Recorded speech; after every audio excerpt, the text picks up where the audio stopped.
سبيل الدموع سبيل مريح. ابھی ہم نے اچھی بیوی کی خصوصیات پڑھی اور اب ہم اچھے شوہر کی باتیں بھی کریں گے کہ اچھا شوہر کون ہوتا ہے، کیونکہ تالی دو ہاتھ سے بجتی ہے نا. صرف ایک شخص کو بتا دیا جائے تمہارے یہ فرائض ہے، تمہیں ایسا ہونا چاہیے، جیسے ہمارے معاشرے میں ہوتا ہے کہ لڑکی کو تو خوب سمجھا دیا جاتا ہے، وہ بیچاری ابھی سر اٹھاتی نہیں تو اس کو سمجھانا شروع کر دیا جاتا ہے کہ دیکھو اگلے گھر جا کے یہ نہیں کرنا، اگلے گھر میں یہ نہیں چلے گا. تو مردوں کو نہیں بتایا جاتا کہ مردوں کی کیا کیا ذمہ داریاں ہیں. تو حسن بصری کہتے ہیں اللہ کے نزدیک پسندیدہ بندے وہ ہیں جو اپنے اہل و عیال کو سب سے زیادہ نفع دینے والے ہیں، یعنی سب سے پہلے اپنے گھر والوں کا خیال رکھنے والے ہیں. اب دیکھیں بہت سے لوگ باہر بہت اچھے ہوتے ہیں لیکن جب گھر آتے ہیں تو موڈ آف ہو جاتے ہیں، بیوی سے بات نہیں کرتے، یا بات کرتے ہیں تو ڈانٹ ڈپٹ کرتے ہیں. بچے اگر ہنسنا کھیلنا چاہتے ہیں، لاڈ کرنا چاہتے ہیں تو نہیں میں تھکا ہوا پیچھے ہٹ جاؤ. تو ایسی زندگی جو ہے اس سے پھر گھروں کے اندر خوشحالی نہیں آ سکتی. اور گھر جو ہے وہ بنیادی یونٹ، بیسک یونٹ ہے ایک سوسائٹی کا.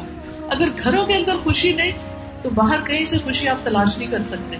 یہ خوشیوں کا سورس ہے گھر، منبع ہے. اللہ نے یہ خون کے رشتے اور یہ نسب کے اور سسرال کے رشتے رکھے اس لیے تاکہ ان سے ہم انس حاصل کریں اور ایک دوسرے کی محبتیں پائیں، محبتیں دینے والے بھی ہوں اور لینے والے بھی ہوں. اسی طرح بہترین مرد اس کو قرار دیا گیا کہ جو بیوی سے اچھے اخلاق سے پیش آئے. ابو ہریرہ رضی اللہ عنہ کہتے ہیں کہ رسول اللہ صلی اللہ علیہ وسلم نے فرمایا ایمان کے لحاظ سے کامل مومن وہ ہے جو اخلاق میں سب سے اچھا ہے.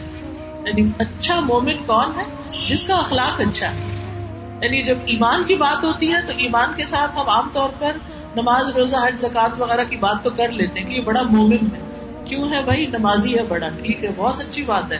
یعنی قرآن مجید میں تو نماز کو بھی ایمان کہا گیا ہے، وہ واقعی ایمان کی علامت ہے. لیکن اس کے ساتھ ساتھ اچھا اخلاق بھی ایمان کی علامت ہے، وہ بھی ایمان ہی سے کنیکٹڈ ہے. ایمان جو ہے وہ ایک بیج کی طرح ہوتا ہے. جب لا الہ الا اللہ پڑھتے ہیں تو اس سے جو پودا نکلتا ہے اس کے شاخیں، پھول، پھل، پتے، یہ سارے اسی وقت ہرے بھرے اور فریش ہوتے ہیں جب وہ اپنی روٹس کے ساتھ کنیکٹڈ ہوتے ہیں. تو وہی اخلاق اچھا اخلاق ہے جو اللہ کے لیے ہو، جو صرف کسی مقصد یا مطلب کے لیے نہ ہو بلکہ دل سے ہو، دوسروں کی دل سے قدر کرنے والے، دل سے چاہنے والے، دوسروں کی دل سے کیئر کرنے والے. تو رسول اللہ صلی اللہ علیہ وسلم نے فرمایا مومنوں میں سے سب سے کامل ایمان کے اعتبار سے ایمان کے درجے ہیں، اور ان درجوں میں سب سے اوپر کا درجہ جو ہے وہ اس کا ہے جس کا اخلاق زیادہ اچھا ہے، جو اخلاق میں سب سے اچھا ہے. اور تم میں سے بہتر شخص وہ ہے جو اپنی بیویوں کے لیے بہتر ہے.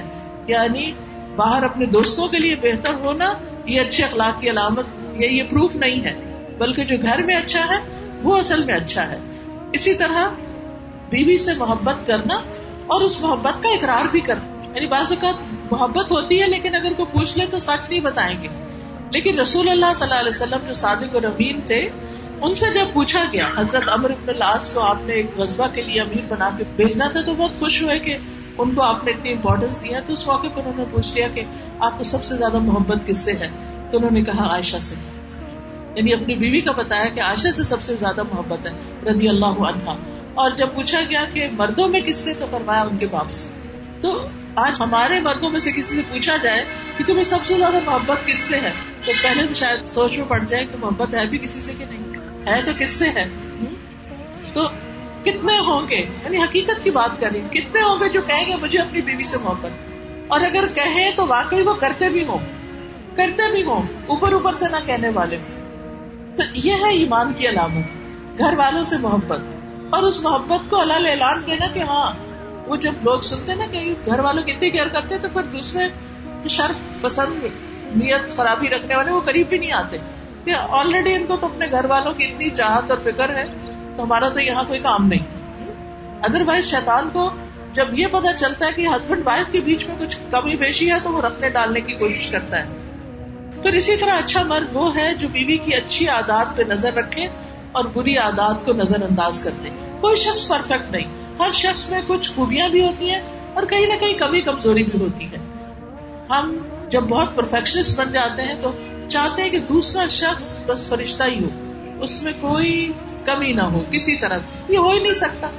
یہ پرفیکشن تو جنت میں ہی ہو سکتی، دنیا میں نہیں ہو سکتی. ہر انسان کو انسان سمجھے، اور انسانوں کے باپ جو تھے آدم علیہ السلام، ان سے کیا ہوا تھا؟ بھول ہو گئی تھی، جان بوجھ کے غلطی نہیں کی تھی، بھول ہو گئی تھی. تو انسان بھی بھولنے والا ہے، ہم سب بھولنے والے ہیں. بعض اوقات ہم جان بوجھ کے کسی کے حق میں کمی کوتاہی نہیں کرتے، لیکن ہم بھول جاتے ہیں. تو ایسے میں دوسروں کا عذر قبول کر لینا، دوسروں کی بھول کو معاف کر دینا.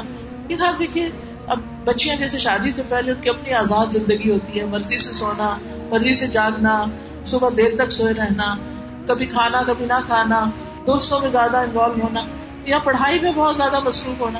اب ایک دم 360 ڈگری کا وہ چینج آتا ہے اور ہر چیز الٹ ہو جاتی ہے. شادی کے بعد کی زندگی بالکل مختلف ہوتی. اب اس میں ایڈجسٹمنٹ اور عادتوں کا نئے سرے سے بننا اٹ ول ٹیک ٹائم. کہا جاتا ہے، اسٹڈیز بتاتی کہ ایک عادت کو اول تو تبدیل ہی بڑی مشکل کیا جاتا ہے، اور اگر ہوتی بھی تو ایٹ لیسٹ 40 days اس کو چاہیے، ایٹ لیسٹ 6 weeks. اور ہم تو 6 دن نہیں گزرتے، ہفتہ نہیں گزرتا، اور ہم آنے والی لڑکی سے بے شمار توقعات رکھ لیتے ہیں کہ وہ سب کچھ یعنی پرفیکٹ چیز کوئی ہوگی. ایکچولی ہماری توقعات یا ڈیمانڈز ہیں ان کا لیول بہت ہائی ہوتا ہے. انسان اتنا برا نہیں ہوتا ہے، بہت بڑی بڑی توقعات اس کے لیے مشکلات پیدا کرتی ہیں. تو رسول اللہ صلی اللہ علیہ وسلم نے ہمیں اس بارے میں حکم دیا کہ کوئی مومن شخص کسی مومن عورت سے بغض نہ رکھے، یعنی اپنی بیوی سے نفرت نہ رکھو، دل میں نفرت پال کے نہ رکھو. اگر عورت کی ایک عادت ناپسند ہوگی تو کوئی دوسری عادت پسند بھی ہوگی. تو جو پسندیدہ عادت ہے اس کے بارے میں سوچو. پھر اسی طرح ہسبینڈ پہ یہ ذمہ داری عائد کی گئی کہ وہ اپنی بیوی پر خرچ بھی کرے. جسے پہلے ہی میں نے بتایا کہ اگر بیوی بہت ساری پراپرٹیز بھی اون کرتی ہے اور بہت سارے مال و دولت کی مالک ہے، وہ انڈیپینڈنٹ ہے فائنینشلی، پھر بھی ہسبینڈ کی رسپانسبلٹی ہے کہ وہ اس کو نان نفقہ پرووائڈ کرے، اس کے لیے ساری ذمہ داریاں لے. اور اس کو مرد کے حق میں صدقہ بتایا گیا. صدقہ کو ہمارے یہاں بس ایک ہی نیگیٹو میننگ میں استعمال ہوتا ہے کہ صدقہ کا مطلب ہوتا ہے کہ اللہ سے اپنے وعدوں کو سچ کرنے کے لیے کہ اللہ ہم تیرے بندے تیری عبادت کرتے، تجھے راضی کرنا چاہتے ہیں، تو اللہ کی خوشی کے لیے کوئی کام کرنا، یہ صدقہ ہے. تو ہسبینڈ بیوی پر احسان جتا کے نہیں، اللہ کی خوشی کے لیے اللہ کا حکم سمجھتے ہوئے اللہ رب العزت کا جب اس پہ کچھ خرچ کرتا ہے تو وہ خرچ کرنا اس کے لیے صدقہ شمار ہوتا ہے. پھر اسی طرح رسول اللہ صلی اللہ علیہ وسلم نے یہ بھی فرمایا کہ جب آدمی اپنی بیوی کو پانی پلاتا ہے تو اسے اجر دیا جاتا ہے. تو ارباز بن ساریہ یہ حدیث بیان کر رہے تھے. وہ کہتے ہیں کہ جو ہی میں نے یہ حدیث سنی میں اٹھا، اپنی بیوی کو پانی پلایا، اور جو سنا تھا وہ بھی اس کو بتا دیا. لیکن ہمارے ہاں تو اس کو مردوں کی عزت کے خلاف، شان کے خلاف سمجھا جاتا ہے کہ وہ بیوی کو کسی قسم کی کوئی چیز پیش کرے یا اس کی کوئی چھوٹی موٹی خدمت کرے. اسود کہتے ہیں کہ انہوں نے جب حضرت عائشہ سے پوچھا کہ نبی صلی اللہ علیہ وسلم اپنے گھر میں کیا کیا کرتے تھے، تو وہ کہتی ہیں کہ جب گھر میں ہوتے تھے تو گھر والوں کے کام میں ان کی مدد کرتے تھے. یہ اللہ کے رسول ہیں صلی اللہ علیہ وسلم، ان سے بڑی کس کی شان ہو سکتی ہے. لیکن وہ کہتے ہیں کہ آپ گھر کے کام کاج میں مصروف رہتے اور جب نماز کا وقت ہوتا تو نماز کے لیے اٹھ کھڑے ہوتے. اور یہ صحیح بخاری کی روایت ہے. اسی طرح آپ اپنی بیویوں کے شوق کا بھی خیال کرنے والے تھے. حضرت عائشہ کہتی ہیں میں گڑیوں کے ساتھ کھیلا کرتی تھی، میری سہیلیاں بھی آ جاتی تھی اور وہ بھی میرے ساتھ کھیل کود میں شریک ہوتی، اور جو ہی وہ رسول اللہ صلی اللہ علیہ وسلم کو آتے ہوئے دیکھتی تو چھپ جاتی. نبی صلی اللہ علیہ وسلم انہیں میرے پاس بھیجتے اور وہ میرے ساتھ کھیلنے لگتی. یعنی آپ دیکھیے کہ بیوی ہے اپنی دوستوں کے ساتھ کھیل رہی ہے. آج کی زندگی میں کوئی بھی ہابیز ہو سکتی ہے، کوئی بھی ایسے پروگرام ہو سکتے ہیں کہ جس میں کوئی بھی خاتون اپنی باقی فرینڈس کے ساتھ پارٹی کر رہی ہے، یہ کھیل رہی ہے، یہ کچھ بھی ایسی سوشل ایکٹیویٹی ہے، تو اس میں مرد کو مائنڈ نہیں کرنا چاہیے، اس کو اسپیس دینی چاہیے. پھر اسی طرح آپ حضرت عائشہ کی جائز فرمائشیں پوری کر دیا کرتے تھے.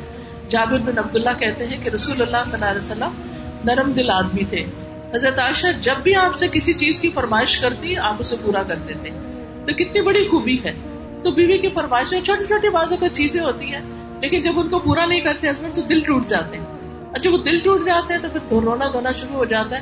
جب وہ رونا دھونا اکیلے نہیں رویا جاتا تو کسی اور کے کندھے پہ سر رکھ کے رویا جاتا ہے، پھر وہاں سے مسائل اور بڑے ہو جاتے ہیں. تو اس لیے اچھا ہسبینڈ جو ہے وہ اپنے گھر کے معاملات کو خود ہی سنبھال لیتا ہے. پھر اسی طرح نبی صلی اللہ علیہ وسلم کی عادت یہ تھی کہ آپ کبھی کسی کھانے میں عیب نہیں نکالتے تھے. اگر پسند ہوتا تو کھا لیتے، نہیں پسند ہوتا چھوڑ دیتے. لیکن یہ نہیں کہتے تھے یہ کیا پکایا تم نے، یہ کیا کیا تم نے، جس طرح عام طور پر ہماری عورتوں کو تانے ملتے رہتے ہیں. اس طرح کی کوئی چیز آپ صلی اللہ علیہ وسلم کے اخلاق میں نہیں تھی. تو اچھا اخلاق دنیا اور آخرت کی ساری جو بھلائیاں ہیں وہ سمیٹ لیتا ہے. سبيل الدموع سبيل